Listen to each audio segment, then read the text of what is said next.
I served in the Kyiv mission from August 2013 through the end of November 2014. And there are several areas in the Kyiv mission, so it covers the city of Kyiv itself. So there's a stake and several branches that are in the city of Kyiv, which is the capital of Ukraine. And then there are several branches outside of that area. Do you want me to say which one? Like, what are they called? Sure. Sure. So there's an area in the north called Chernigov. There are two areas just west of Kyiv called Zhytomyr and Vinnytsia. And there's an area south of Kyiv called Cherkasy, and there's a place called Bila Tserkva. And then in the south, down by the Black Sea, there's the large city of Odessa, and there are several small branches down there. And so it does encompass a very large area. One thing that's unique about the Kyiv mission is that it's sort of in central Ukraine, and so there's sort of a cultural divide in Ukraine where the western half of Ukraine is very Ukrainian, where people speak Ukrainian, they're very in touch with their Ukrainian roots, and then the eastern half of Ukraine speaks Russian, and I wouldn't say they're as I don't know, as Ukrainian, I don't really know how to say it, but so they definitely speak more Russian on the east. And so my mission sort of lays right on top of that boundary. So you get a mix of Ukrainian speakers and Russian speakers. And so I spoke Russian on my mission, but a lot of things were in Ukrainian. All of the signs are in Ukrainian, everything in grocery stores is in Ukrainian. In sacrament meeting, a lot of the sacrament prayers will be in Ukrainian, the hymns are in Ukrainian. If you serve in one of the western areas, probably all of church will be in Ukrainian, and most of your meetings with people are in Ukrainian. And so it sort of just depends on where you serve. But yeah, so that was definitely interesting, where you feel a cultural divide even in your mission. So there is one temple, and it's in Kyiv, and it's very special just because it's the one temple that serves pretty much all of Eastern Europe. So there are people that come in from so many different countries to attend the temple. So the people in Kyiv and in Ukraine consider themselves very blessed to have a temple there. And let's see, the attendance and the numbers just depends on the area. So for example, in the churches or in the wards that are near the temple, or in Kyiv, the city itself, they have many, many members. So I'd say sacrament meeting attendance is somewhere between 100 and 150 people every week.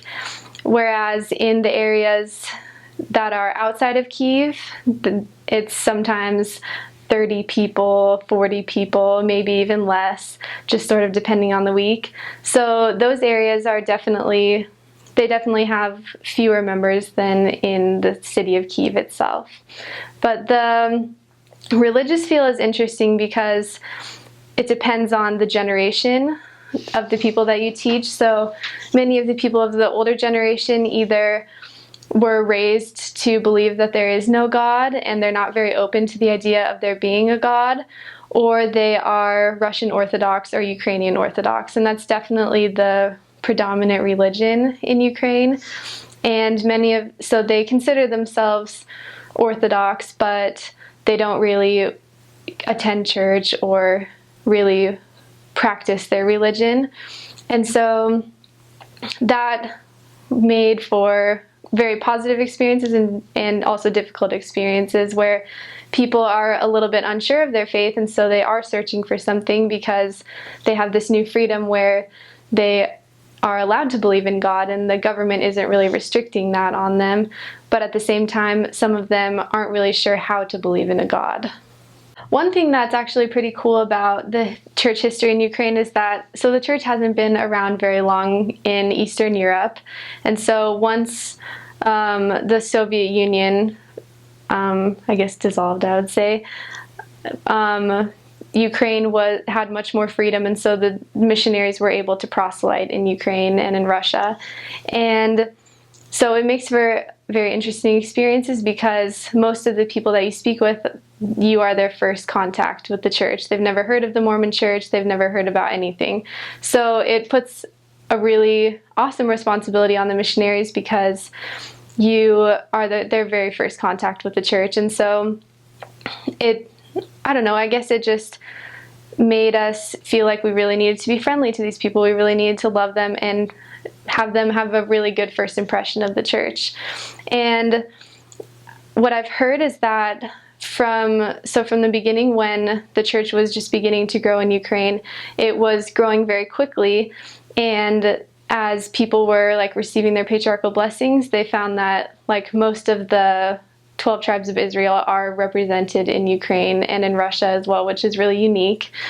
And so they are a people very, very prepared for the gospel. And so you hear that some of the people are unhappy or that they are not as smiley, but that's just their culture. But they are a very, very happy and loving people.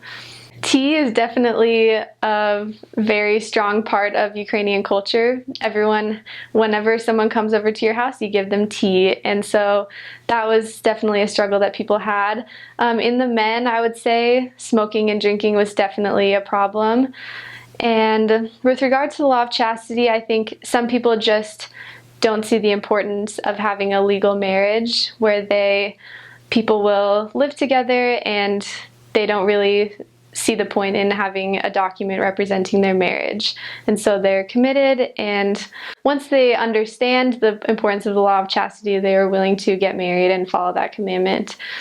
I would say that getting people to come to church was, from what I've heard, easier than like in some other places, just because people do love feeling the Spirit. They're a very spiritual people, and they're very sensitive to the Spirit. And so people really loved coming to church, and they loved the feeling in our church buildings versus the feeling that they had in other church buildings. They felt like it was comfortable, that they could sit down, that the music was beautiful, that people were friendly, and they loved that feeling of interaction with other people. So people always generally had a positive experience at church, and they were very prone to come to church very often, and progression toward baptism was slower, but there were people who would just come to church because they loved it. So I spent most of my mission in a northern area called Chernigov, and it's about 2.5 hours north of Kyiv, and so it's on the border of Belarus and Russia. And so I spent 7 transfers of my mission there. I loved it. It became my home. I really loved it. And I served in an area west of Kyiv called Vinnytsia. And so there was a lot of Ukrainian language, a lot of Ukrainian culture. So that was a big contrast from serving in an area in the north that bordered with Russia. So it was very Russian, lots of Russian language, and then moving to an area in the west where it was very Ukrainian. And then at the end of my mission, I served for 3 transfers in the city of Kyiv itself, just right on the very edge of Kyiv. And so it was called Svyatoshinsky, and it was the area next to the area that was in the temple region. So it was only about a 15-minute bus ride from the temple.